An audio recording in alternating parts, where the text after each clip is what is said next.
FORA.tv. The world is thinking. After all, at no point did, the jihadists think that bringing down the two towers would suddenly bring peace to Palestine. Of course not. In fact, the Palestinians are the furthest thing from their minds. Certainly, they have no interest in the Palestinian aspiration for statehood. They want to get rid of all states, Palestine or not. And so, in many ways, the way that we think about jihadist goals, the way that we even consider sort of their ideology, it's just so absurd. It's so beyond the realm of the possible that taking it seriously actually empowers them in a way. Treating them like, this sort of, soldiers in a global war on terror gives them precisely the legitimacy that they so desperately seek.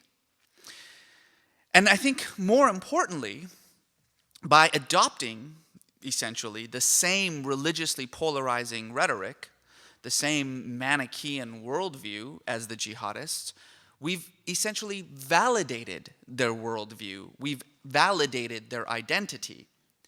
We have said in no uncertain terms, yeah, this is a war between good and evil for the future of civilization.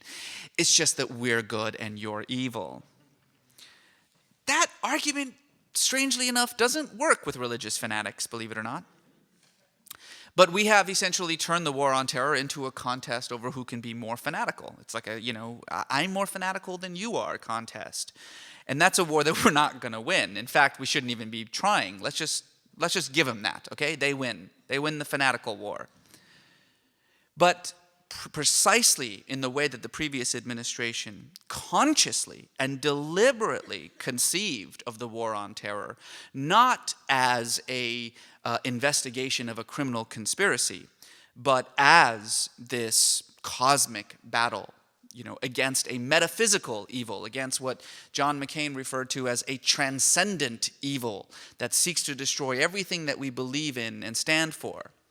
A war in which the president assured us would come to an end when we, quote, rid the world of evil. In creating precisely that kind of cosmic mindset, we are fighting this conflict on the terms and in the language of the jihadists themselves. And here's the problem with the cosmic war, is that because this is a war over identity, not over land or resources or anything like that, it's a war over one's very sense of self in an indeterminate world, this is a war that you can't lose. I mean, how do you lose a war when what's at stake is civilization as we know it, which is what we were told? You can't compromise in that kind of a conflict. You can't surrender. You can't negotiate in that kind of a conflict. You cannot lose a cosmic war, but neither can you win a cosmic war, because of course winning a cosmic war means that good triumphs over evil, which is a lovely thought and may happen at the end of time, but isn't going to happen, certainly not by the time my prepared statements are over. Then again, who knows? We'll see. Jesus might just walk in. So in that regard, this is a war that can't be won, and it's a war that can't be lost. It's a war that goes on for eternity. And that's precisely what the jihadists had in mind. We talk about the attacks of September 11th as though it was, an act of war, a declaration of war. Not exactly. It was more like an invitation to a war already in progress.